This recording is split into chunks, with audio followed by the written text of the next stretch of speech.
உணவே தெய்வம் ஸ்ரீ வாராகி குருபீடம் அவர்களுக்கு வணக்கம். ராஜரிஷி விஸ்வாமித்திரால் அருளப்பட்ட காயத்ரி மந்திரத்தின் பொருளை அறிந்து கொள்ளுங்கள். ஓம் பூர்பா சுவாக ஓம் தத்சா விதிர் வரைனம் பர்கோ தேவசிய தீமகி தியோ யோனா பிரச்சோதயாத். அதோட பொருள் என்னவென்றால் பூர் புவ சுவ என்று 3 லோகங்களிலும் ஒளியாக உள்ள சக்தியை தியானிக்கிறேன்.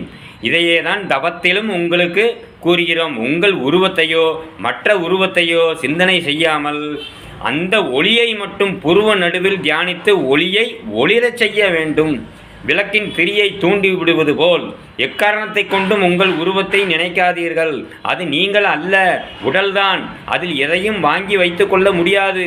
உடல் ஒரு உணவு பை, அது உணவை மட்டுமே வைத்துக்கொள்ளும் என்பதை புரிந்து கொண்டு இந்த மந்திரத்தை தினமும் காலை மாலை 2 வேளை சொல்லி வந்தால் நன்மை பயக்கும் என்று விஸ்வாமித்திரர் கூறுகிறார். வணக்கம்.